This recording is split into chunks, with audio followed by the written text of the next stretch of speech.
Implant प्राप्त करने वाले पहले व्यक्ति बन गए। और नोल्सन कहाँ के हैं? ये ब्रिटेन के हैं। मिर्गी LOC का निर्माण किया भारत पाकिस्तान की सीमा, और भारत को स्वतंत्रता 15 अगस्त 1947 को मिल जाती है। भारत सरकार अधिनियम 1857 क्रांति के बाद पारित किया गया, जिसमें भारत के गवर्नर जनरल का नाम बदलकर वायसराय। कैसे हैं आप सब लोग?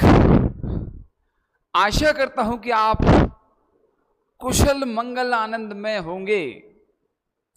एक पंक्ति के साथ आज की करंट अफेयर्स, और पंक्ति अच्छी लगे तो वीडियो को लाइक, शेयर, चैनल को सब्सक्राइब कर लेना, कमेंट जरूर करना, और वाह वाह क्या बात है अच्छी लगे तो कमेंट कर देना। ठोकरें खाता हूं पर शान से चलता हूं, ठोकरें खाता हूं पर शान से चलता हूं, खुले आसमां के नीचे सीना तान के चलता हूं। ठोकरें खाता हूं पर शान से चलता हूं, खुले आसमां के नीचे सीना तान के चलता हूं। मुश्किलें बाधाएं परेशानियां तो साज हैं जिंदगी का, मुश्किलें बाधाएं परेशानियां तो साज हैं जिंदगी का।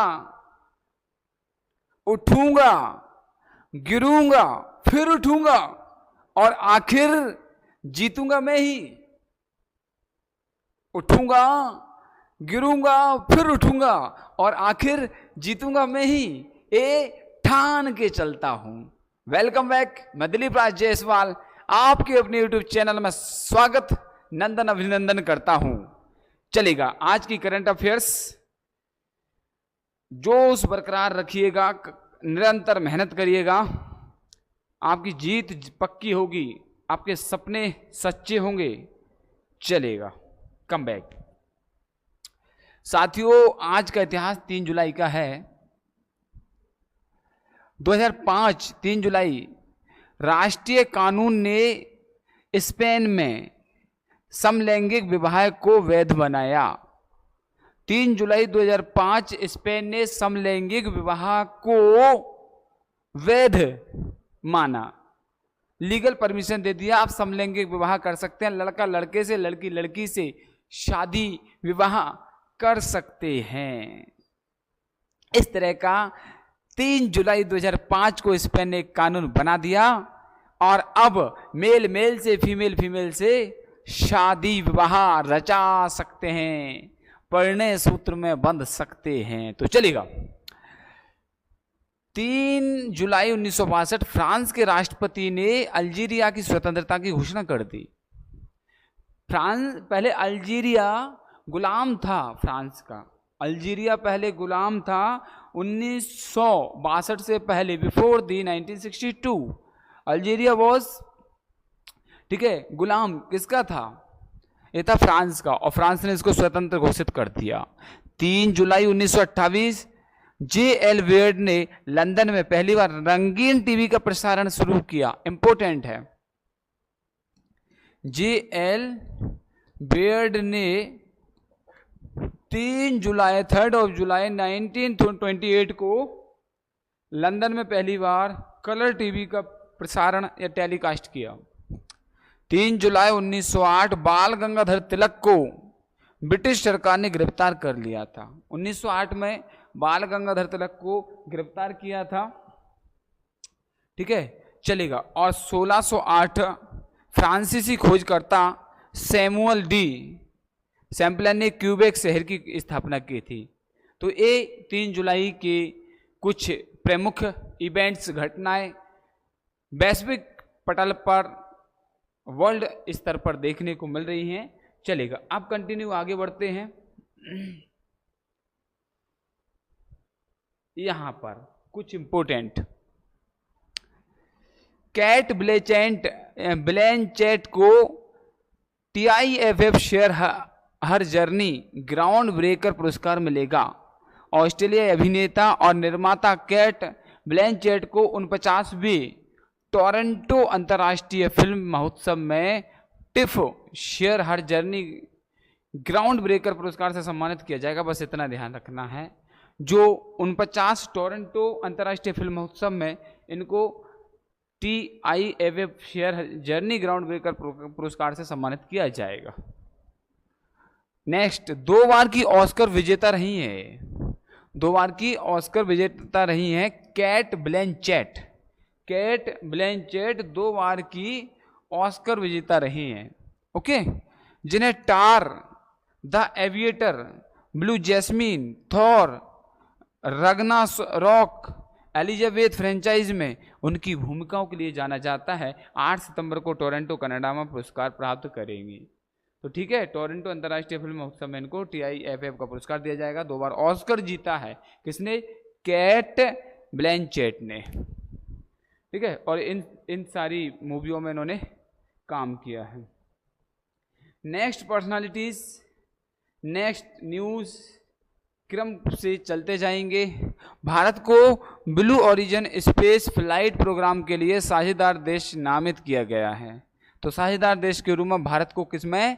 Blue Origin space flight programme में। भारत को अमेरिका स्थित अंतरिक्ष अन्वेषण एवं अनुसंधान एजेंसी सेरा द्वारा ब्लू ओरिजिन के सहयोग से अपने मानव अंतरिक्ष उड़ान कार्यक्रम के लिए भागीदार देश के रूप में नामित किया गया है। वेस्ट टेक्सास में प्रशिक्षण के बाद एक भारतीय सहित 6 नागरिक अंतरिक्ष यात्री ब्लू ओरिजिन के New Shepard sub orbital rocket पर 11 मिलियन की यात्रा पर निकलेंगे। तो इसमें भारत भी सम्मिलित रहेगा और भागीदार रहेगा, चलेगा। ये है ब्लू ओरिजिन, इसमें भारत को भी सहयोगी भूमिका रहेगी भारत की। नेक्स्ट आप देख रहे हैं यहाँ पर कुछ नया दिख रहा है। आंध्र प्रदेश में 41,000 वर्ष पुराना शुतुरमुर्ग का घोंसला मिला है। ये जो आप देख रहे हैं ये ऑस्ट्रिच का घोंसला है। एक इसका ऑस्ट्रिच का घोंसला है, शुतुरमुर्ग का घोंसला है। शुतुरमुर्ग सबसे बड़ा पक्षी होता है और इसका घोंसला मिला है। और कहाँ पर? आंध्र प्रदेश में। 41,000 वर्ष पुराना आंध्र प्रदेश के प्रकाशम में मिला 41,000 वर्ष पुराना शुतुरमुर्ग का घोंसला दक्षिणी भारत में शुतुरमुर्ग की मौजूदगी की पुष्टि करता है, जो उनके अस्तित्व का महत्वपूर्ण साक्ष्य है। ये साक्ष्य बताता है कि यहाँ पर दक्षिण भारत में पहले शुतुरमुर्ग रहते थे, इस तरह से रहते थे। इनकी ओर भी खोज जारी है। खोज भारत में मेगाफोना विलुप्ति पर शोध को आगे बढ़ाती है और इस सिद्धांत का समर्थन करती है कि लगभग 30,000 वर्ष पहले मानव आगमन ने उनके पतन में योगदान किया। जिस तरह से मानव का आगमन हुआ और धीमे धीमे इन प्रजातियों का, इस प्रकार के पक्षियों का यहाँ से पतन शुरू हो गया और वही कारण है। और यहाँ पर एक घोंसला मिला है। आगे की रिसर्च जारी है, जो भी आएगा जानकारी में हम आपको और आगे बताएंगे। ये आ गए एक न्यूज़ में, भूपति राजू श्रीनिवास वर्मा जी, भूपति राजू श्रीनिवास वर्मा जी ने एक पेड़ मां के नाम अभियान का समर्थन किया है। एक मुहिम चलाई जिसमें कहा जा रहा है एक पेड़ मां के नाम, और अभियान का नाम दे दिया। एक पेड़ मां के नाम और अभियान का नाम दे दिया। तो इसमें कौन है? भूपति राजू श्रीनिवास वर्मा ने, ठीक है, समर्थन किया। इस्पात भारी उद्योग राज्य मंत्री भूपति राजू श्रीनिवास वर्मा ने पर्यावरण संरक्षण को बढ़ावा देने के लिए प्रधानमंत्री नरेंद्र मोदी द्वारा शुरू किए गए एक पेड़ मां के नाम अभियान के अंतर्गत एक पौधा लगाया। मोदी जी ने एक मुहिम चलाई, एक योजना नहीं कह सकते हैं, ठीक है, क्या कह सकते हैं, जिस तरह से एक पर्यावरण के संरक्षण के लिए एक पेड़ मां के नाम अभियान को चलाया, जिसमें इन्होंने समर्थन किया। यह अभियान लोगों को जलवायु परिवर्तन से निपटना, प्रदूषण को कम करना, हरियाली भरे वातावरण का निर्माण करना, जलवायु परिवर्तन से निपटना, प्रदूषण को कम करना, सुनना, हरियाली हरे वातावरण का निर्माण करना, अपनी मां के नाम पर पेड़ लगाने के लिए प्रोत्साहित करता है। माँ के नाम कौन नहीं लगाएगा, सब लगाएंगे, लगा दो, ठीक चलेगा। और इस तरह से ये मुहिम में शामिल है। देखिएगा यहाँ पर इंपोर्टेंट, विश्व कप के बाद Hardik Pandya number 1 T20 allrounder बन गए हैं। विश्व वर्ल्ड में number 1 allrounder, number 1 allrounder, number 1 allrounder Hardik Pandya ji, number 1 allrounder of the world. Bharat की T20 विश्व कप जीत के बाद हार्दिक पांड्या पुरुष ऑलराउंडरों की T20 रैंकिंग में शीर्ष पर पहुंच गए हैं। ऐसा पहली बार हुआ है जब किसी भारतीय ऑलराउंडर ने उपलब्धि हासिल की है। टूर्नामेंट में पांड्या ने 144 रन बनाए और 11 विकेट भी लिए, जिसमें दक्षिण अफ्रीका के खिलाफ फाइनल में 3 विकेट लेकर 20 रन दिए का महत्वपूर्ण प्रदर्शन भी शामिल था। T20 विश्व कप विजेता भारत ने उप विजेता दक्षिण अफ्रीका को हरा दिया। ठीक चलेगा, आगे बढ़ते हैं। समझना है पूरा का पूरा। यहां पर एक और न्यूज आ गई आपके सामने। पी गीता ने नारीवादी अध्ययन के लिए प्रथम के सरस्वती अम्मा पुरस्कार जीता है। सरस्वती अम्मा पुरस्कार किसने जीता है? पी गीता, ठीक है, गीता ने नारीवादी अध्ययन के लिए, ठीक चलेगा। पी गीता को एमटी वासुदेवन नायर की पटकथाओं पर आधारित उनकी कृति आन येचुकल के लिए बिंग्स केरल की ओर से के सरस्वती अम्मा पुरस्कार मिला है। लेखिका और सामाजिक कार्यकर्ता हैं, देखिए, लेखिका और सामाजिक कार्यकर्ता सारा जोसेफ ने त्रिशूर में पुरस्कार प्रदान किया है इनको, जिसमें सुश्री गीता को सम्मानित करने में काव्यात्मक न्याय पर प्रकाश डाला गया, जिन्हें लिंग न्याय के प्रति अपने दृढ़ रुख के लिए आलोचना का सामना करना पड़ा था। सरस्वती अम्मा को मैन हेटर करार दिया गया और इनको क्या मैन हेटर करार दिया गया। चलेगा, कंटिन्यू समझ लेना। अगला है सीनेटर जॉन ओसाफ ने जॉर्जिया राज्य सीनेट के लिए अश्विन रामास्वामी का समर्थन किया। 24 वर्षीय Ashwin Ramaswamy Georgia state senate के लिए चुनाव लड़ने वाले पहले जनरेशन जेड भारतीय अमेरिकी बन गए हैं और 24 वर्ष की उम्र में छोटे हैं, जो डेमोक्रेट के रूप में डिस्ट्रिक्ट 48 का प्रतिनिधित्व करेंगे या करते हैं। पूर्व चुनाव सुरक्षा विशेषज्ञ रामास्वामी का लक्ष्य बुनियादी ढांचे, जलवायु परिवर्तन, साइबर सुरक्षा, स्वास्थ्य सेवा तक पहुंच जैसे मुद्दों को प्राथमिकता देना है। और रामास्वामी के माता पिता 1990 में तमिलनाडु में अमेरिका में जाकर बस गए थे। ठीक है, तमिलनाडु से कहाँ पहुंच गए थे? अमेरिका में। और ये भूमिका, वे चुनाव इलेक्शन लड़ रहे हैं, उनकी बहुत बड़ी भूमिका है वहां पर। चलेगा, देख पा रहे हैं आप, मात्र 24 वर्ष के हैं। जॉर्डन में अंडर 23 एशियाई कुश्ती चैंपियनशिप, अंडर 23 एशियाई कुश्ती चैंपियनशिप भारत शीर्ष पर रहा। एशियाई कुश्ती चैंपियनशिप में अंडर 23 भारतीय पहलवानों ने फ्री स्टाइल कुश्ती में 4 स्वर्ण जीते हैं, 2 रजत जीते हैं, 2 कांस्य, 8 पदक जीते, कुल मिलाकर के 4 स्वर्ण, 2 रजत, कांस्य, गोल्ड, सिल्वर और ब्रॉन्ज।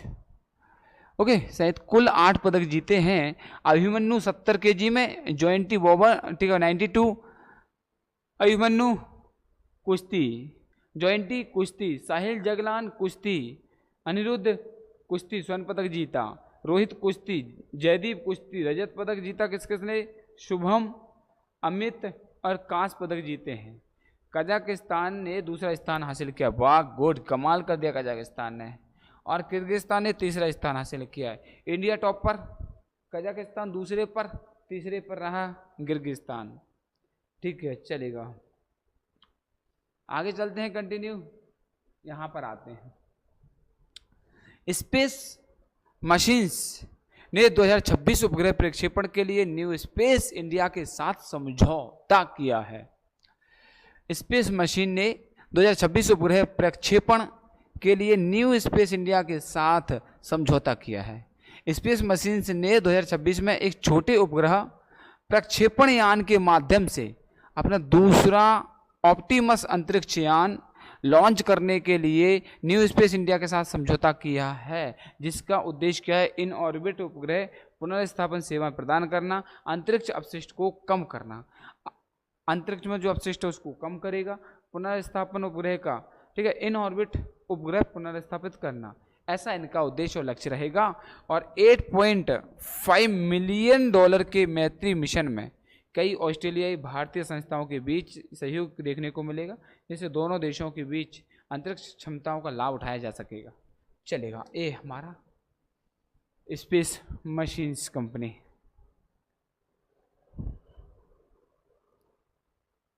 केरल ने दिव्यांगों के लिए पहली समावेशी खेल नियमावली बनाई है। केरल ने दिव्यांगों के लिए पहली समावेशी खेल नियमावली बनाई है। केरल शिक्षा विभाग दिव्यांगों की खेल प्रतिभाओं को बढ़ावा देने के लिए एक अनूठी समावेशी खेल पुस्तिका तैयार की है।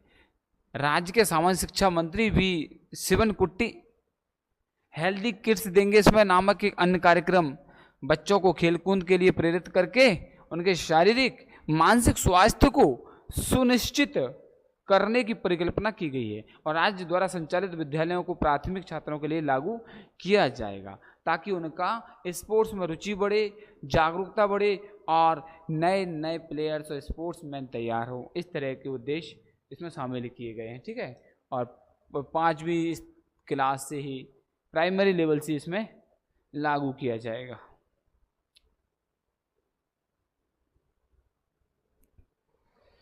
ब्रिटेन के किशोर का मिर्गी नियंत्रण के लिए मस्तिष्क प्रत्यारोपण हुआ। एक ब्रिटेन के बालक हैं और मिर्गी आती थी तो मस्तिष्क को प्रत्यारोपण कर दिया, अब मिर्गी नहीं आएगी, चक्कर नहीं आएगा।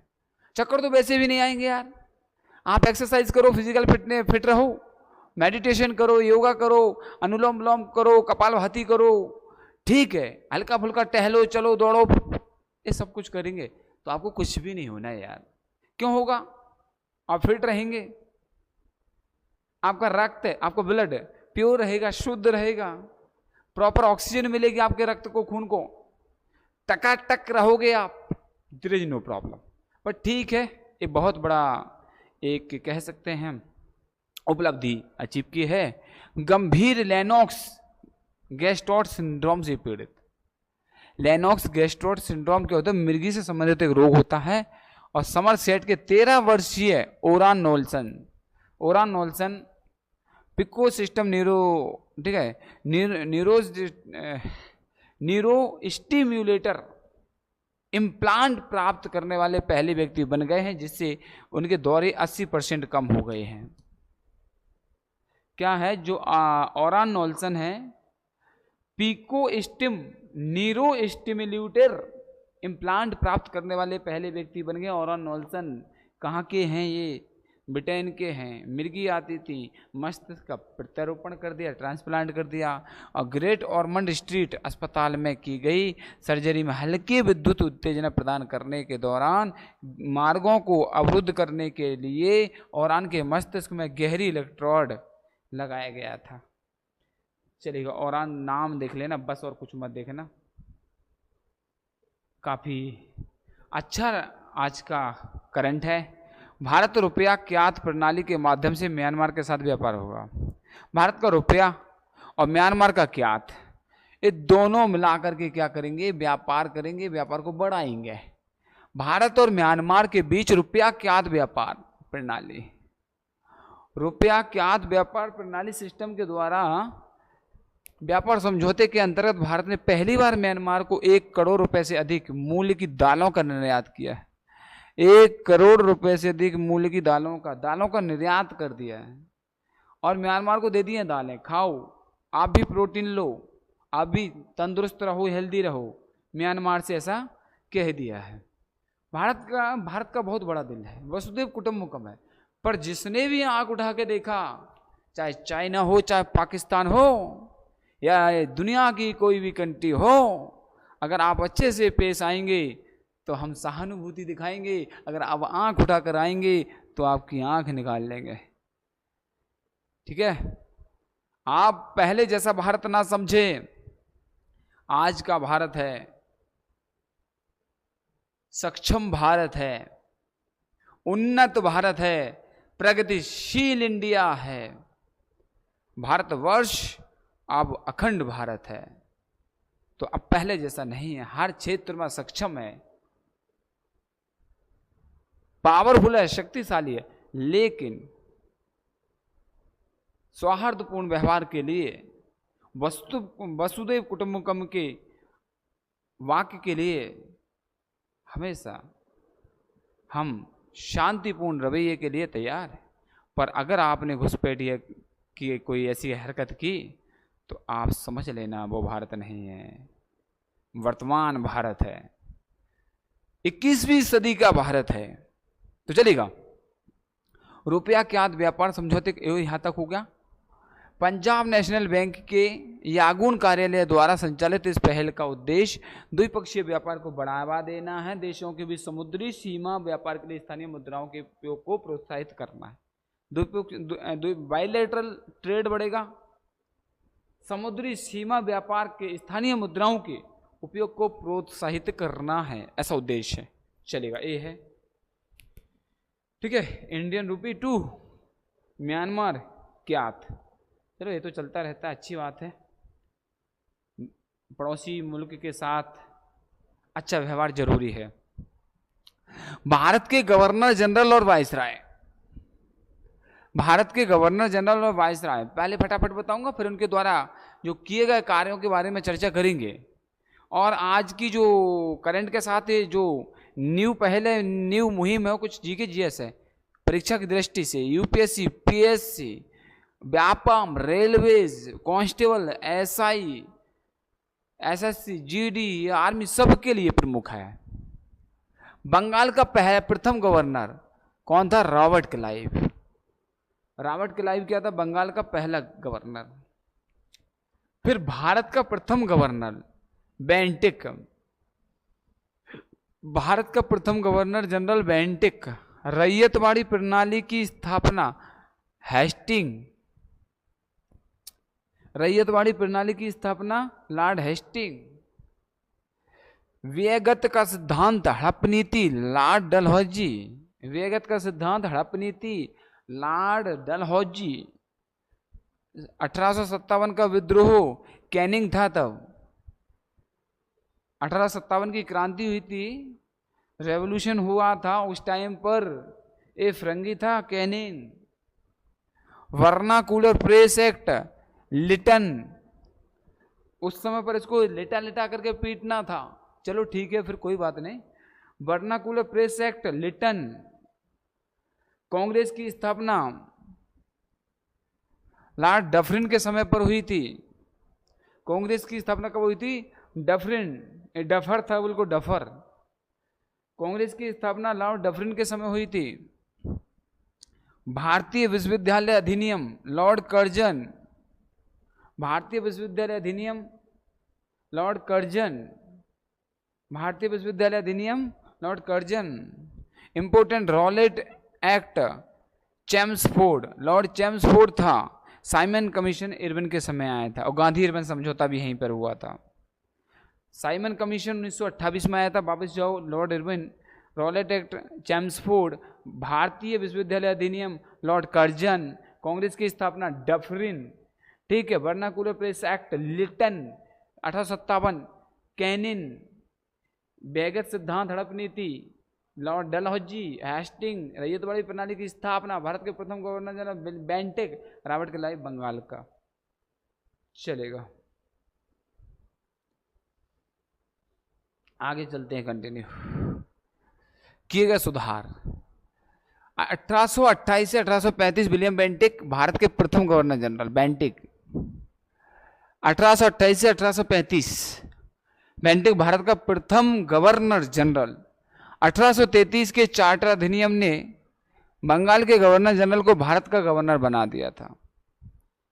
1828 से 35 लॉर्ड विलियम बेंटिक भारत का गवर्नर जनरल रहा। और 1833 के चार्टर अधिनियम, 1833 में चार्टर अधिनियम आया और बंगाल के गवर्नर जनरल को भारत का गवर्नर बना दिया। पहले बंगाल का सिर्फ बंगाल का गवर्नर जनरल हुआ करता था, और इसने क्या कर दिया, भारत का गवर्नर जनरल बना दिया गया। सती प्रथा का उन्मूलन और ठगी इसने ही हटा दिया था। शिशु हत्या, बाल बलि का दमन कर दिया था इसने। शिशु हत्या को हटा दिया और बाल बलि का दमन कर दिया। 1835 का अंग्रेज शिक्षा अधिनियम यही लाया था। मेडिकल कॉलेज अस्पताल कोलकाता में लाया था। मेडिकल कॉलेज लाया, अस्पताल लाया, कोलकाता में कौन लेके आया, ये लेके आया बेंटिक। चार्ल्स मैडकॉक 35 से 36, मैडकॉक भारतीय प्रेस के मुक्तिदाता, एक खुली प्रेस पर सभी प्रतिबंध हटा दिए। वर्नाकुलर प्रेस एक्ट आया, उसने प्रतिबंध लगा दिया। वर्नाकुलर जो प्रेस एक्ट आया था, कौन लेके आया था वर्नाकुलर प्रेस एक्ट, लिटन लेके आया था। लिटन लेके आया था, और हटाया किसने था, मैडकॉक ने हटाया था। चार्ल्स मैडकॉक भारतीय प्रेस के मुक्तिदाता, एक खुली प्रेस पर सभी प्रतिबंध हटा दिए गए थे, चलेगा, मैडकॉक ने। अब आता है लॉर्ड ऑकलैंड। अब आता है 1836 से 42 तक लॉर्ड ऑकलैंड। देशी स्कूलों के सुधार, भारत के वाणिज्यिक उद्योग के विस्तार के लिए खुद को समर्पित कर दिया, और प्रथम आंग्ल अफगान युद्ध भी हुआ था। प्रथम अफगान आंग्ल युद्ध हुआ था इसी के समय पर, 1836 और 1842 तक रहा लॉर्ड ऑकलैंड, और इसी के समय पर हुआ था प्रथम आंग्ल अफगान युद्ध। आंग्ल अफगान युद्ध कब हुआ, लॉर्ड ऑकलैंड के समय पर। ऑकलैंड कब से कब तक रहा, 1836 से 1842। 1842 से 44 तक आ गया एलनबरो। 1842 से 1844 तक आ गया लॉर्ड एलनबरो, और सिंध पर कब्जा कर लिया गया। इसने क्या किया, सिंध पर कब्जा कर लिया। लॉर्ड एलनबरो के समय पर क्या हुआ, सिंध पर कब्जा हो गया, और फिर 44 से 48 तक होर्डिंग रहा। 1844 से 1848 तक कौन रहा, होर्डिंग आ गया, और यहीं पर प्रथम आंग्ल सिख युद्ध होता है 45-46 में। यहीं पर प्रथम आंग्ल सिख, अंग्रेजों और सिखों के बीच में प्रथम युद्ध होता है 45 से 46 में। लॉर्ड होर्डिंग के समय पर, लॉर्ड एलनबरो के समय पर सिंध पर कब्जा होता है, और प्रथम आंग्ल युद्ध होता है किसके समय पर, ऑकलैंड, जो 36 से 42 तक रहा। 42 से 44 तक लॉर्ड एलनबरो रहा, और 44 से 48 तक लॉर्ड होर्डिंग रहा। फिरंगियों की पोथी खोल रहा हूँ आज, देख लेना, पढ़ लेना भैया, फिरंगियों की पोथी पथरा, चलेगा। लॉर्ड डलहौजी, भारत के गवर्नर जनरल ने व्यगत का सिद्धांत दिया, और हड़प नीति का सिद्धांत इसी ने दिया था। क्या किया, अच्छाई का सिद्धांत, चार्ल्स वुड डिस्पैच, डाकघर अधिनियम। डाकघर अधिनियम कौन लाया, डाक कौन लेके आया, डलहौजी लेके आया। 54, ठीक है, बंबई और ठाणे को जोड़ने वाली पहली रेलवे लाइन इसी ने बिछाई थी। 1854 में बंबई से ठाणे तक जाने वाली पहली रेलवे लाइन इसी ने बिछाई थी और चलवाई थी डलहौजी के समय पर। रुड़की में इंजीनियरिंग कॉलेज की स्थापना की। रुड़की में इंजीनियरिंग कॉलेज 1854 में बम्बई, ठीक है, बम्बई ठाणे को जोड़ने वाली पहली रेलवे लाइन, डाकघर अधिनियम, चार्ल्स वुड डिस्पैच, द्वितीय आंग्ल सिख युद्ध, और इसमें ही द्वितीय आंग्ल सिख युद्ध होता है। पहली टेलीग्राफ लाइन बिछाई इसी ने, डलहौजी ने। पहली टेलीग्राफ लाइन, जीके का क्वेश्चन है, इंपोर्टेंट है। लोक निर्माण विभाग की स्थापना की, पीडब्ल्यूडी, लोक निर्माण विभाग की स्थापना किसने की, public work department. Public work department जो अभी सड़कें बनती हैं, इसी की स्थापना किसने की थी बताइएगा, ये की थी डलहौजी ने। लोक निर्माण विभाग, पहली टेलीग्राम लाइन, द्वितीय आंग्ल सिख युद्ध, उपाधियों और पेंशनों का उन्मूलन। डलहौजी ने उपाधियां खत्म कर दी, पेंशन खत्म कर दी डलहौजी ने, ठीक है, अच्छा काम किया। भारतीय सिविल सेवा के लिए प्रतियोगी परीक्षा शुरू की, भारतीय सिविल सेवा के लिए प्रतियोगी परीक्षा की, और भारत में सिविल सेवा के लिए प्रतियोगी परीक्षा लेकर कौन आया? डलहौजी लेकर आया। आपके सिविल सेवकों के लिए इम्पोर्टेंट है, भारतीय सिविल सेवा के लिए प्रतियोगी परीक्षा शुरू की और विधवा पुनर्विवाह अधिनियम भी लेके आया, विधवा पुनर्विवाह अधिनियम लेके आया। ये इसके रिफॉर्म्स थे। एक बार और देख लेना, अच्छाई का सिद्धांत, चार्ल्स वुड डिस्पैच, डाकघर अधिनियम, 54 बंबई से ठाणे को जाने वाली पहली रेलवे लाइन, रुड़की में इंजीनियरिंग कॉलेज की स्थापना, द्वितीय आंग्ल सिख युद्ध, पहली टेलीग्राफ लाइन, लोक निर्माण विभाग, पीडब्ल्यूडी, पब्लिक वर्क डिपार्टमेंट, उपाधियों पेंशनों को उन्मूलन कर दिया, भारतीय सिविल सेवा के लिए प्रतियोगी परीक्षा शुरू की, विधवा पुनर्विवाह अधिनियम लेकर, इतना डलहौजी लेके आया था।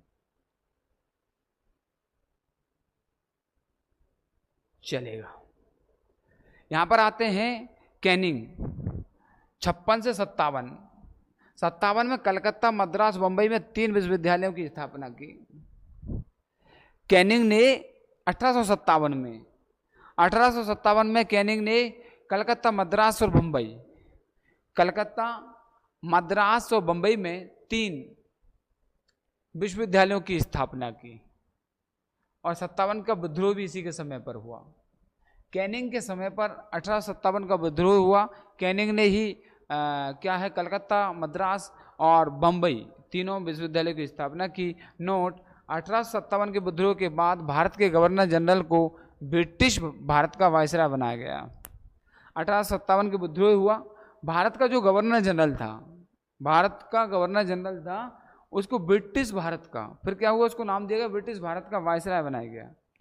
Canning Bharat, British Bharat, Canning Bharat या ब्रिटिश भारत के पहले वायसराय बने। भारत का वायसराय बना और ब्रिटिश भारत का भी पहला वायसराय बना कैनिंग, समझ लेना। यहाँ पर थोड़ा सा और डिटेल में मैंने डिस्क्राइब करने का प्रयास किया है ताकि आपको कुछ नॉलेज भी बढ़े, एग्ज़ाम की दृष्टि से महत्वपूर्ण है। चलेगा, क्या महत्वपूर्ण है, थोड़ा सा बड़ा कर देता हूँ आपके लिए। हमेशा मेरी कोशिश रहती है कि आपको कुछ सीखने को मिले, और कैसा सीखने को मिले, ज़्यादा से ज़्यादा आपको सीखने को मिले। तो बड़ा हो रहा, ओ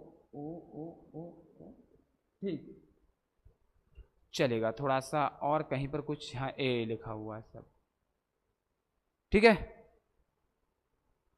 ये मैंने ऐसा सब कुछ लिख दिया है। अब हम आगे बढ़ते हैं। भारत के महत्वपूर्ण गवर्नर जनरल, वायसराय, उनसे संबंधित महत्वपूर्ण घटनाएं और भी अच्छे से समझाने के लिए काफ़ी मेहनत की है, और ऑनेस्टी से कह रहे हैं कि रियली अब आपके लिए जो भी मटेरियल आएगा, करंट की क्लास होगी, उसमें भी आपके लिए कुछ महत्वपूर्ण तथ्य होंगे। आप किसी भी परीक्षा की तैयारी कर रहे हो, उसके लिए यह इवेंट्स क्लास अति महत्वपूर्ण और आपको मददगार साबित होगी आपके आगामी परीक्षाओं के लिए, आगामी भविष्य के लिए, सपनों के लिए। तो चलिएगा, पहले जनरल, गवर्नर जनरल वायसराय एक साइड है, यहां पर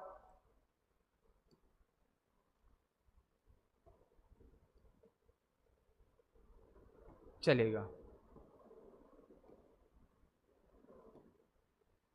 वो यहां पर शासनकाल के दौरान महत्वपूर्ण घटना है, ये जरूर आप समझ लेना।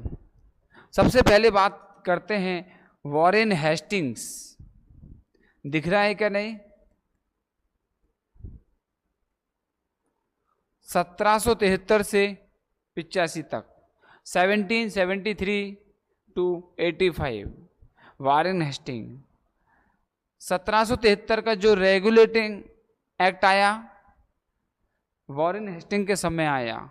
पिट्स इंडिया एक्ट 84 आया 1784। 85 तक जो भी होगा वो कौन रहेगा? वॉरेन हेस्टिंग का ही रहेगा। सारी इवेंट्स, घटनाएं, महत्वपूर्ण ऐतिहासिक घटनाएं हैं, नोट कर लेना कॉपी में, चलेगा। रेगुलेटिंग एक्ट 1773 1773, पिट्स इंडिया एक्ट 1784 चलेगा। ठीक है, ठीक है, चलिएगा। और इसके बाद हेलो, ठीक है, मैंने देख लिया है और कल के लिए क्लास तैयार कर देना, ठीक है। ओके ओके ओके ओके, ठीक है, धन्यवाद। आओ तो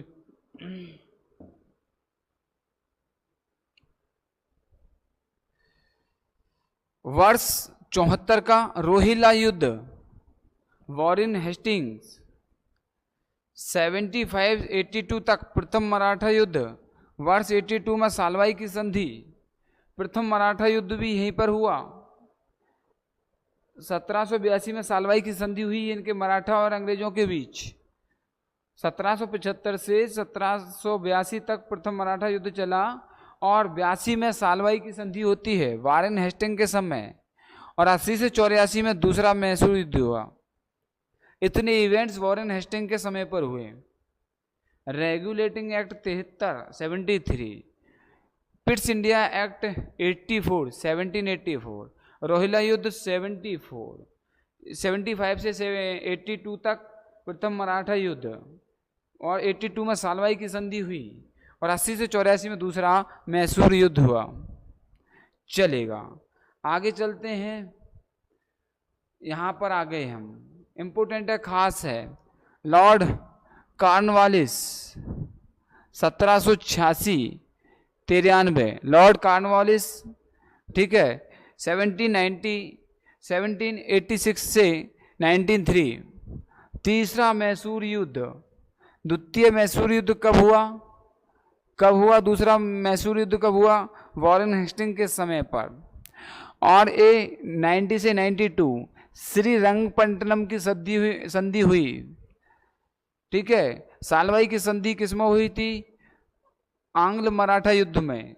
आंग्ल मराठा युद्ध हुआ था प्रथम, फिर उसको 82 में संधि हुई थी, और 90 से 92 में तीसरा मैसूर युद्ध हुआ, और 92 में 92 में श्रीरंगपट्टनम की संधि हुई। 92 में कॉर्नवालिस कोड आया 93, 93 में, और बंगाल का स्थायी बंदोबस्त आया कॉर्नवालिस। बंगाल का स्थायी बंदोबस्त कौन लाया? कॉर्नवालिस। कई बार रिपीटेड प्रश्न है सिविल सर्विसेज में, व्यापाम में पूछा, रेलवे में पूछा, एसएससी में पूछा, वनडे एग्जाम्स में पूछता है। तो आपको याद रखना है स्थायी बंदोबस्त की व्यवस्था किसने की? 93 में कॉर्नवालिस कोड।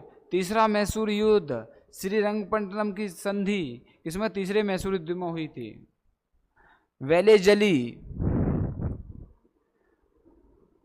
1798 से 1805 तक, ठीक है। 1798 से 1805 सहायक संधि प्रणाली का परिचय लाया 98 में। चौथा मैसूर युद्ध हुआ यहाँ पर 1799 में, और यहीं पर आपको पता होगा 1799 में हैदर अली की मृत्यु हो गई थी। चौथा मैसूर युद्ध 1799 में, और दूसरा मराठा युद्ध 3 से 5 में। पहला मराठा युद्ध हुआ था किसके समय पर? पहला मराठा युद्ध हुआ था वॉरेन हेस्टिंग के समय पर, ठीक है। वहाँ पर सालवाई की संधि हुई थी 82 में, ओके। फिर हुआ था तीसरा मैसूर युद्ध हुआ था 90-92 में, श्रीरंगपट्टनम की संधि हुई थी।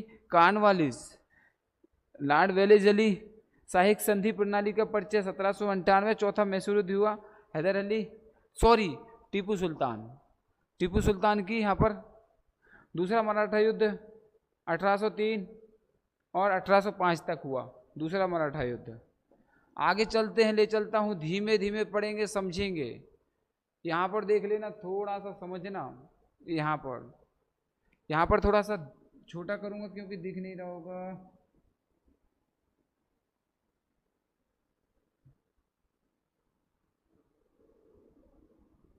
चलेगा।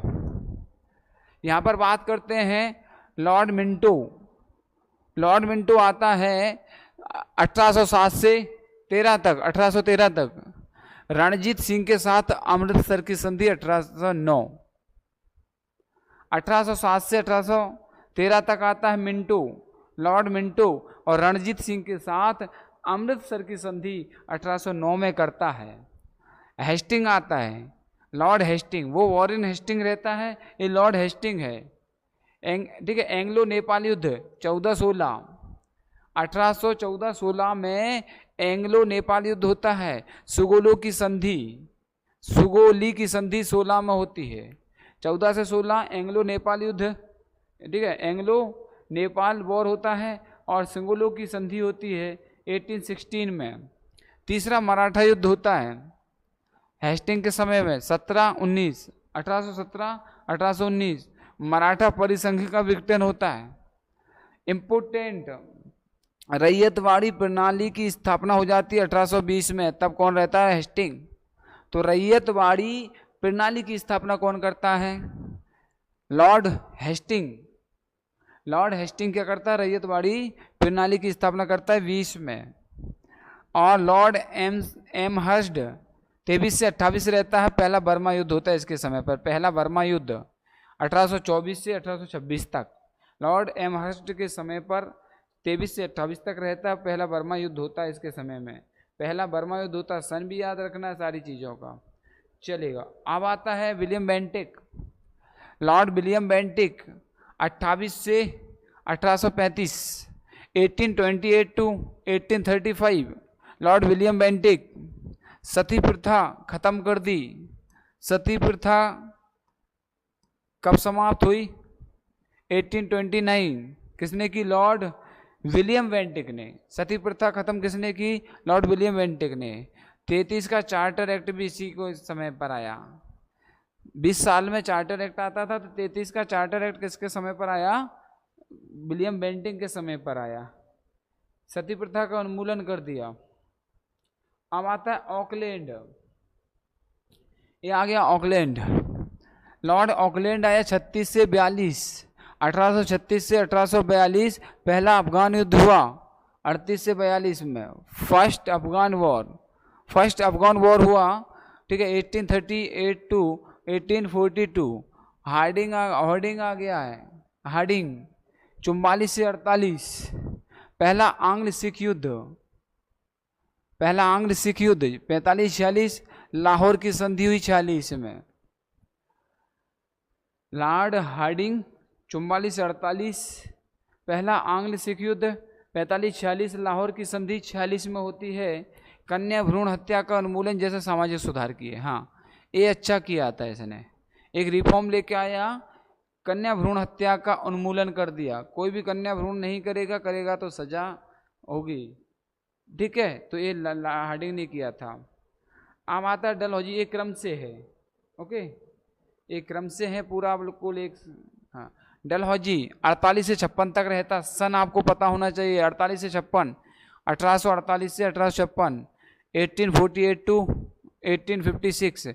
दूसरा आंग्ल सिख युद्ध 48 से 49, निचले बर्मा का अधिग्रहण 1852, वेगत का सिद्धांत, ठीक है, डॉक्ट्रिन ऑफ लेप्सी का परिचय, वुड डिस्पैच 54, 1853 में बॉम्बे ठाणे को जोड़ने वाली पहली रेलवे लाइन बिछाई। 1853 है, 54 वो गलत हो गया था, 1853 है, सच है। और PWD की स्थापना किसने की थी? लोक निर्माण विभाग, पब्लिक वर्क डिपार्टमेंट डलहौजी ने किया था।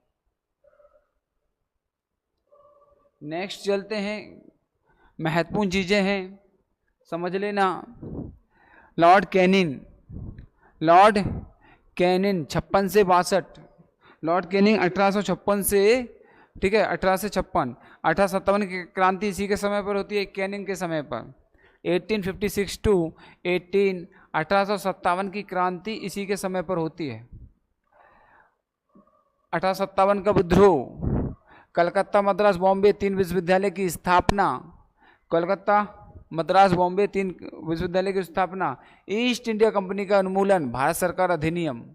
ईस्ट इंडिया कंपनी का उन्मूलन यहीं से प्रारंभ होता है। ईस्ट इंडिया कंपनी का उन्मूलन यहीं से प्राप्त होता है। ईस्ट इंडिया कंपनी का पतन यहीं से प्राप्त होता है। ईस्ट इंडिया कंपनी धाराशाही यहीं से होना प्रारंभ कर देती है। और भारत सरकार अधिनियम 1858, government of India act 58, British सरकार क्राउन का प्रत्यक्ष नियंत्रण हो गया।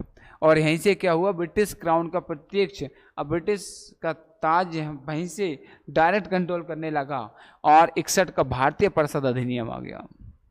और ब्रिटेन में, ठीक है, वहाँ के हाउस में क्या कर दिया, भारत परिषद अधिनियम लागू कर दिया उन्होंने। फिर आता 62 के बाद लॉर्ड जॉन लॉरेंस आता है 69 तक। भूटान युद्ध होता है 65 में, 1865 में भूटान युद्ध होता है। कलकत्ता, बॉम्बे, मद्रास में उच्च न्यायालयों की स्थापना होती है। इंपोर्टेंट, बॉम्बे, मद्रास और ठीक है कलकत्ता, बॉम्बे और मद्रास, इन तीनों में पहले तो विश्वविद्यालय बनते हैं कैनिंग के समय पर 57 में, और ये 65 में 8 साल बाद 65 में क्या होता है, कलकत्ता, बॉम्बे और उच्च न्यायालय की स्थापना होती है जॉन लॉरेंस के समय पर। 65 में लिटन क्या करता है, लिटन 76 से 80, लॉर्ड लिटन 1876 से, ठीक है, 1880 चलेगा। वर्नाकुलर प्रेस एक्ट आता है। शस्त्र अधिनियम 78 आता है। दूसरा अफगान युद्ध 78 से 80 आता है। क्वीन विक्टोरिया ने केसरी हिंद भारत की साम्राज्ञी की उपाधि धारण कर ली। क्वीन विक्टोरिया ने केसरी हिंद या भारत की साम्राज्ञी की उपाधि धारण कर ली। ठीक है, चलेगा। आगे चलें, कंटिन्यू चलते हैं। रिपन आता है 80 से। वर्नाकुलर प्रेस एक्ट का निरसन कर दिया, इसने खत्म कर दिया, उन्मूलन कर दिया। ठीक है, लागू कौन करके गया, लिटन लेके आया, इसने हटा दिया। पहला कारखाना अधिनियम लेके आया 81 में, पहला कारखाना अधिनियम 1881। रिपन, स्थानीय स्वशासन पर सरकार का संकल्प 82। रिपन, इलवर्ट बिल विवाद 83-84। इलवर्ट बिल विवाद रिपन के समय पर हुआ था। और शिक्षा पर हंटर आयोग 82 आया। सबसे पहले हंटर आयोग आया 82 में, किसके समय, रिपन के समय। हंटर आयोग किसके समय पर आया, शिक्षा पर, रिपन के समय पर हंटर आयोग। और रिपन के समय पर ही क्या हुआ, ठीक है, जो जनगणना है, जनसंख्या की जनगणना है, वो लगातार चालू हुई। जनसंख्या जनगणना, ठीक है, जनगणना रिपन के समय पर हुई। मेयो जब पहली बार जनगणना की गई थी 72 में, तो कंटिन्यू नहीं थी वो, एक बार, ठीक है, एक बार की गई थी। फिर उसके बाद 81 से कंटिन्यूसली की गई। 1881 से निरंतर जनगणना हो रही है 10 साल के अंतराल से। चलेगा, आगे बात करते हैं। अब डफरिन आ गया। कौन आ गया, डफरिन आ गया। चलेगा,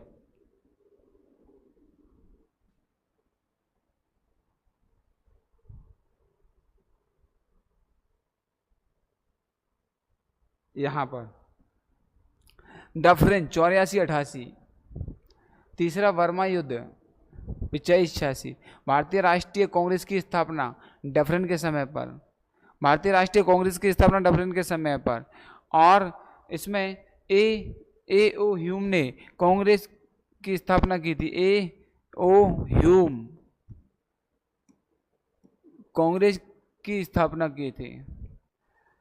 लैंसडाउन 88-94। कारखाना अधिनियम 91। भारतीय परिषद अधिनियम 92।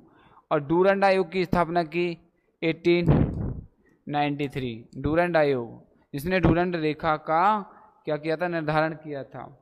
डूरंड रेखा किस किस के बीच है, बताइएगा। लॉर्ड कर्जन 1899 से 5। लॉर्ड कर्जन, ठीक है, 1899 से 1905 तक रहा। क्या क्या किया कर्जन ने, पुलिस आयोग की नियुक्ति कर दी, पुलिस कमीशन बना दिया है इसने, पुलिस कमीशन बना दिया फर्स्ट। विश्वविद्यालय आयोग लेके आ गया 2 में, 2 में ही पुलिस कमीशन लाया। विश्वविद्यालय अधिनियम 4 में लेके आया। और बंगाल का विभाजन कर दिया 5 में। 2 में पुलिस कमीशन बना दिया, विश्वविद्यालय कमीशन बना दिया, भारतीय विश्वविद्यालय अधिनियम 4 में बना दिया, बंगाल का विभाजन 5 में कर दिया। फिर आता है इसके बाद मिंटो 5 से 10, स्वदेशी आंदोलन 5 से 11, सूरत अधिवेशन एवं कांग्रेस का विभाजन, सूरत अधिवेशन 1907, ठीक है, बंगाल का विभाजन 1905, सूरत अधिवेशन में कांग्रेस का विभाजन 7 में हुआ, और तब कौन था? मिंटो था। मुस्लिम लीग की स्थापना 6, मुस्लिम लीग की स्थापना हुई मिंटो, और मार्ले मिंटो सुधार हुआ 1909, मार्ले मिंटो सुधार 1909, स्वदेशी आंदोलन 1905 से 11, सूरत अधिवेशन में कांग्रेस का विभाजन 1907, मुस्लिम लीग की स्थापना 1906, मार्ले मिंटो सुधार 1909। तो ये कुछ महत्वपूर्ण इवेंट्स रहे हैं, कुछ महत्वपूर्ण इवेंट हैं जो कि आपको बिल्कुल समझना है। चलेगा, अब ले चलता हूँ आगे की तरफ। हार्डिंग आ गया, हार्डिंग 10 से 16, बंगाल विभाजन रद्द कर दिया इसने 11 में, ठीक है। लॉर्ड कर्जन 5 में बंगाल विभाजन करके गया, और हार्डिंग आया 11 में रद्द कर दिया। कलकत्ता से दिल्ली राजधानी कर दी इसने। हार्डिंग ने 1911 में कलकत्ता से राजधानी दिल्ली ले गया, और हिंदू महासभा की स्थापना 15 में कर दी। हिंदू महासभा की स्थापना 15 में कर दी हार्डिंग ने, दिल्ली राजधानी ले गया, बंगाल विभाजन रद्द कर दिया। फिर आता है चेम्सफोर्ड, फिर कौन आता है? चेम्सफोर्ड, फिर कौन आता है? चेम्सफोर्ड, फिर कौन आता है? चेम्सफोर्ड। और चेम्सफोर्ड क्या करता है? चेम्सफोर्ड 16 से 21 रहता है, लखनऊ की संधि 16 में होती है, चंपारण सत्याग्रह 17 में होता है, ठीक है। मांटेग्यू की अगस्त घोषणा 17 में होती है, चंपारण सत्याग्रह 17 में होता है चेम्सफोर्ड के समय, और भारत सरकार अधिनियम 1919 भी आता है इसी समय पर। रॉलेट एक्ट भी यहीं आता है 1919, रॉलेट एक्ट 1919। जलियांवाला बाग हत्याकांड चेम्सफोर्ड के समय पर होता है 1919। असहयोग और खिलाफत आंदोलन की शुरुआत भी इसी के समय पर होती है, लॉर्ड चेम्सफोर्ड के समय पर ही होती है, क्योंकि ये 16 से 21 तक रहा, और असहयोग खिलाफत आंदोलन की नियुक्ति भी इसी के समय पर होती है। चलेगा, फिर बात करते हैं लॉर्ड रीडिंग 21 से 26, चोरा चोरी की घटना 22, असहयोग आंदोलन वापस लेना 22, स्वराज पार्टी 22, चोरा चोरी की घटना कांड 22, असहयोग आंदोलन वापस लेना 22, स्वराज पार्टी की स्थापना 22, काकोरी ट्रेन डकैती 25। काकोरी ट्रेन डकैती ये रीडिंग के समय पर हुई थी, लॉर्ड रीडिंग के समय पर। 26 तक पहुंच गए हम, 26 तक पहुंच गए हम। चलेगा, बात करते हैं 31 तक पहुंच गए, इरविन आ गया। अब कौन? लॉर्ड इरविन आ गया 26 से 31, लॉर्ड इरविन आ गया 26 से 31। साइमन कमीशन का भारत आगमन 27 में हो गया। साइमन कमीशन का आगमन भारत आगमन कब हुआ? 27 में। और हरकोर्ट बटलर भारतीय राज्य आयोग 27 में आया। साइमन कमीशन का भारत आगमन 27 में हुआ, हरकोर्ट बटलर भारतीय राज्य आयोग 27 में आया, नेहरू रिपोर्ट 28 में आई, दिवाली घोषणा 29 में हुई, कांग्रेस का लाहौर अधिवेशन पूर्ण स्वरोज संकल्प 29 में हुआ, ठीक है। नेहरू जी ने पूर्ण स्वरोजगार का संकल्प पेश कर दिया कांग्रेस का लाहौर अधिवेशन में। और दांडी मार्च सविनय अवज्ञा आंदोलन 30 में, दांडी मार्च सविनय अवज्ञा आंदोलन 1930, पहला गोलमेज सम्मेलन गांधी जी और इरविन के बीच में हुआ, इसी को बोलते हैं गांधी इरविन पैक्ट 1931। पहला गोलमेज सम्मेलन हुआ 30 में, और 31 में दोनों का समझौता होता है, पैक्ट होता है, गांधी इरविन समझौता होता है। इसकी क्या क्या मांगे रहती हैं वो हम नेक्स्ट टाइम कभी बताएंगे, जब कोई मूवमेंट का कुछ ऐसा होगा तब। चलेगा, अब आता है विलिंगडन 31 से 36, सांप्रदायिक अधिनियम 32, दूसरा तीसरा गोलमेज सम्मेलन, ठीक है। विलिंगडन इरविन के समय पर पहला गोलमेज सम्मेलन होता है, और इसके समय पर दो होते हैं, पहला दूसरा गोलमेज सम्मेलन 32, दूसरा तीसरा 32 में ही होता है। पूना पैक्ट होता है 32 में, 35 में आता है भारत सरकार अधिनियम, और भारत सरकार अधिनियम कब आता है? विलिंगडन के समय पर, और विलिंगडन 31 से 36 तक रहता है, विलिंगडन 31 से 36 तक रहता है। लिन लिथगो आ जाता है 36 से 44, लिनलिथगो, ठीक है, 36 से 44। द्वितीय विश्व युद्ध 39 के शुरू होने के बाद कांग्रेस के मंत्रियों का इस्तीफा। द्वितीय विश्व युद्ध के शुरू होने के बाद कांग्रेस के मंत्रियों ने इस्तीफा दे दिया। त्रिपुरी संकट आया, फॉरवर्ड ब्लॉक का गठन हो गया 39 में सुभाष चंद्र बोस ने। त्रिपुरी संकट आया और फॉरवर्ड ब्लॉक का गठन हुआ 1939 में। मुस्लिम लीग का लाहौर संकल्प आ गया।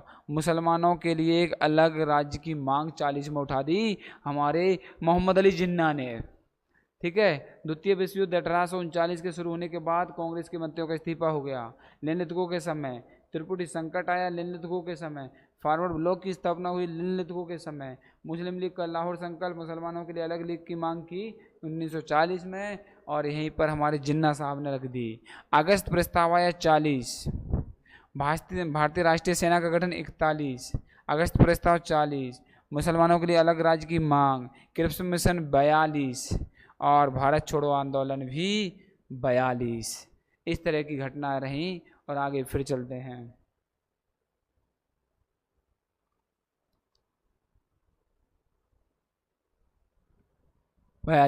लॉर्ड वेवेल 44 से 43, सी राजगोपालाचारी का CR फार्मूला 44, सी राजगोपालाचार्य का CR फार्मूला 44 में आया। वेवेल योजना और शिमला सम्मेलन 42 में हुआ। वेवेल योजना शिमला सम्मेलन 42 में हुआ। कैबिनेट मिशन 46 में आया। प्रत्यक्ष कार्यवाही दिवस 46 में किया गया। क्लीमेंट एटली द्वारा भारत में ब्रिटिश शासन की समाप्ति की घोषणा कर दी। और 47 में क्लीमेंट एटली वहाँ का प्रधानमंत्री था। एटली ने कह दिया कि ब्रिटिश शासन की समाप्ति की घोषणा कर देंगे हम।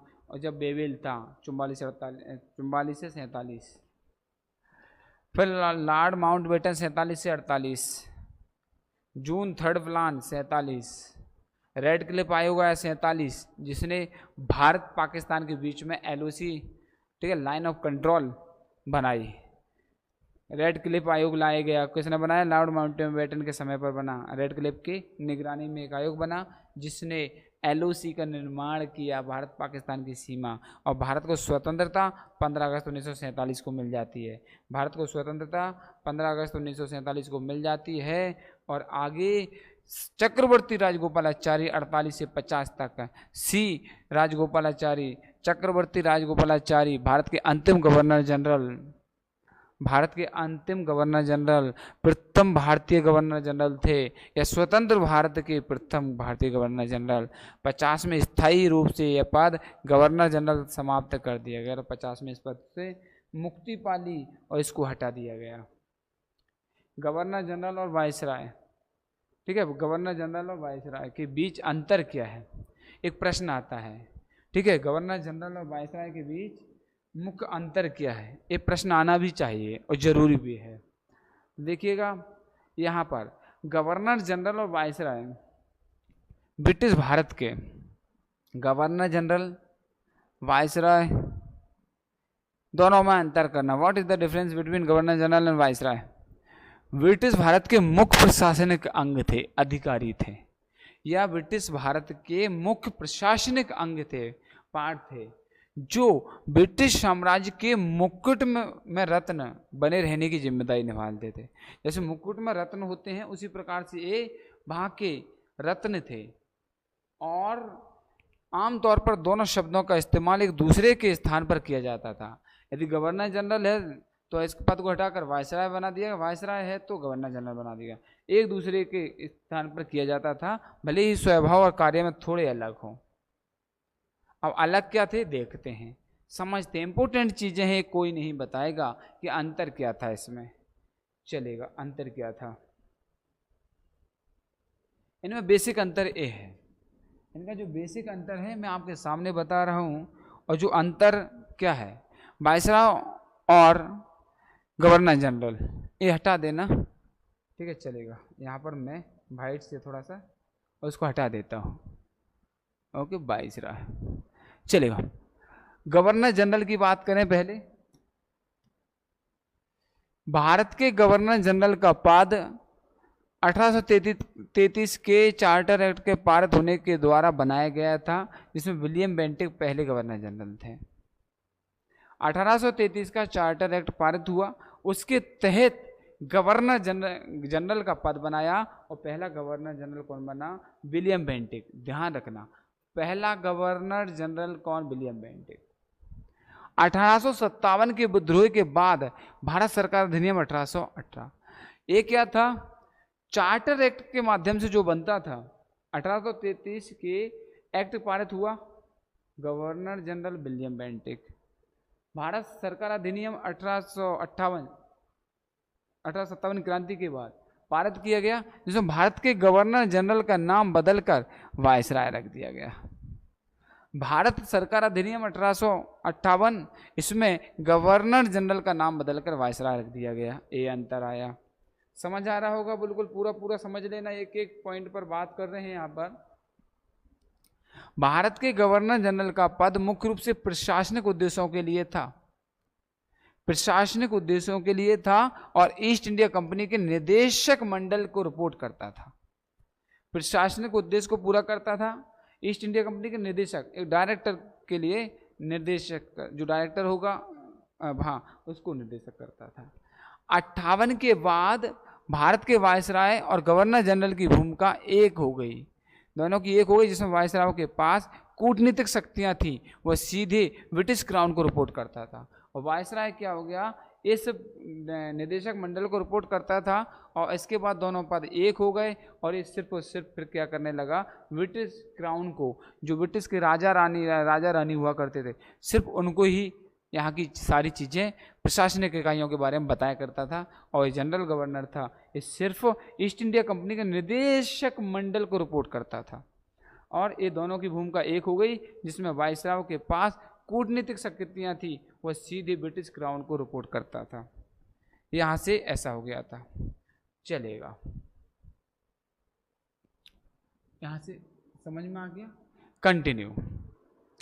भारत के गवर्नर जनरल का चयन निदेशक मंडल द्वारा किया जाता था, जो इसके प्रभारी थे। भारत के गवर्नर जनरल का चयन निदेशक मंडल द्वारा किया जाता था, जो यहाँ के प्रभारी थे। निदेशक मंडल तय करता था गवर्नर जनरल का पद, और वायसराय की नियुक्ति ब्रिटिश सरकार द्वारा संसद की सलाह के तहत की जाती थी। वायसराय की नियुक्ति ब्रिटिश सरकार द्वारा, इसका क्या करते? ब्रिटिश सरकार संसद की सलाह से करती थी, और इसको ईस्ट इंडिया कंपनी की जो निदेशक मंडल होता था, वो प्रभारी के रूप में तय करता था गवर्नर जनरल को। समय अवधि 1833 से 1858 तक, और समय अवधि 58 से 48 तक।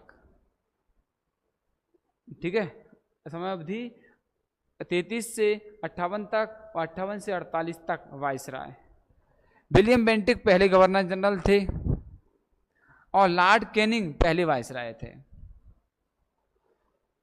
विलियम बेंटिक गवर्नर जनरल, और गवर्नर जनरल ये भी था, लेकिन यहीं पर पद को चेंज किया गया वायसराय के रूप में, तो कैनिंग को ही बाद में क्या बनाया दिया जाता? वायसराय।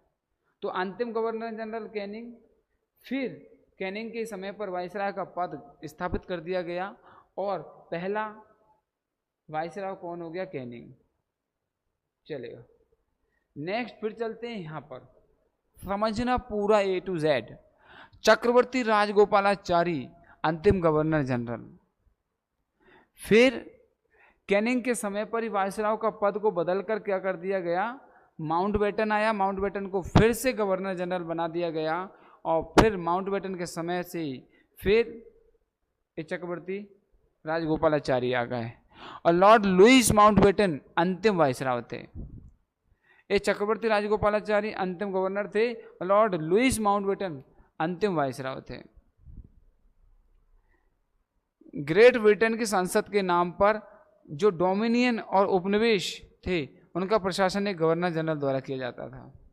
ग्रेट ब्रिटेन की संसद के नाम पर, फिर ग्रेट ब्रिटेन की संसद के नाम पर जो डोमिनियन और उपनिवेश थे, उनका प्रशासन एक गवर्नर जनरल द्वारा किया जाता है। और ब्रिटिश राज के नाम पर जो उपनिवेश और उनका शासन वायसराय द्वारा किया जाता था। ब्रिटिश राज के नाम पर जो उपनिवेश कर, ग्रेट ब्रिटेन की संसद के नाम पर, एक ग्रेट ब्रिटेन की संसद के नाम पर, और ब्रिटिश राज के नाम पर जो उपनिवेश थे, उनका शासन वायसराय द्वारा किया जाता था।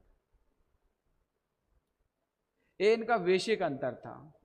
तो वीडियो अच्छा लगे तो वीडियो को लाइक, शेयर, चैनल को सब्सक्राइब जरूर करें, और अंत में कमेंट करके जरूर बताएं कि ये क्लास कैसी लगी। और क्या आपके लिए उपयोगी है, मदद करेगी, हेल्प करेगी सिलेक्शन में, जॉब दिलाने में। और इसी के साथ में दिलीप राज जायसवाल, जय हिंद, जय भारत। फिर मिलते हैं नेक्स्ट इसी प्रकार के कुछ कोई नॉलेजेबल या जानकारी योग्य वीडियो के साथ। तब तक के लिए नमस्कार।